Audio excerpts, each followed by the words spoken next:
26살 때 유배라기보다는 거의 뭐 연금 상태에서 알코올 중독으로 사망을 했는데, 제가 지난번에 제가 유성은 편을 마무리 짓던 중에 순화군에 대해서 언급하던 중에 또 영상이 끊겼는데, 거의 막바지 단계에서 재난 문자가 오늘은 시작부터 재난 문자가 침투를 했는데, 그때 재난 문자가 딱 마무리 한 4분을 남겨놓고 재난 문자가 온 거예요. 그래서 그렇기 때문에 유성룡은 이미 역사적으로 많이 알고 있는 사실이고, 그냥 마무리는 보충 설명을 한 상황에서 영상이 끊어졌기 때문에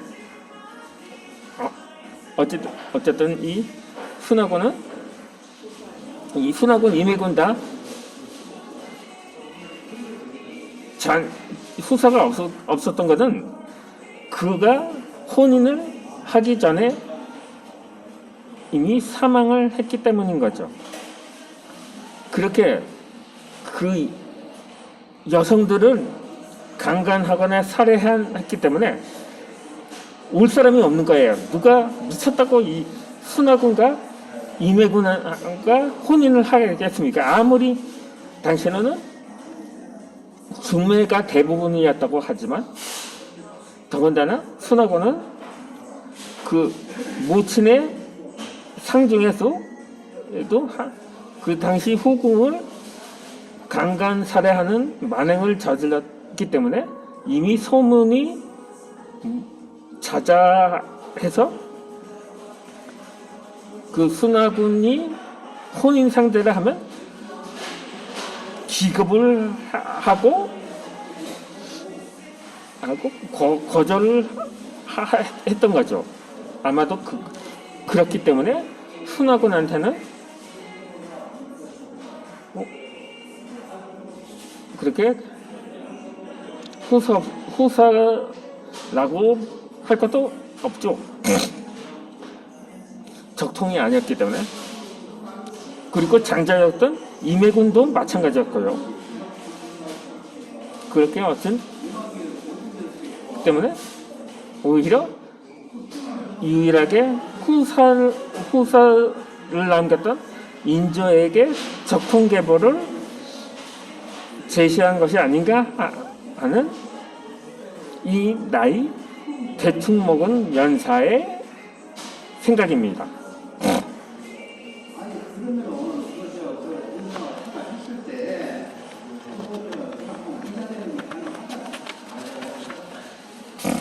차라리 이 마스크는 코까지 덮어야 하지만 말이 나오거든요. 그래서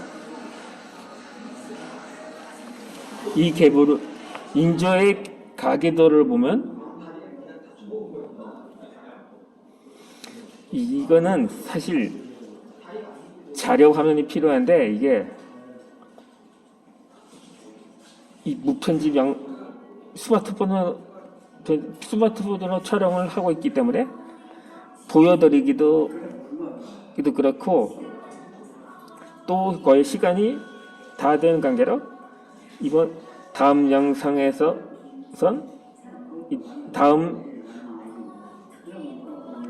다음 인물에 대해서 소개를 하고자 하겠습니다.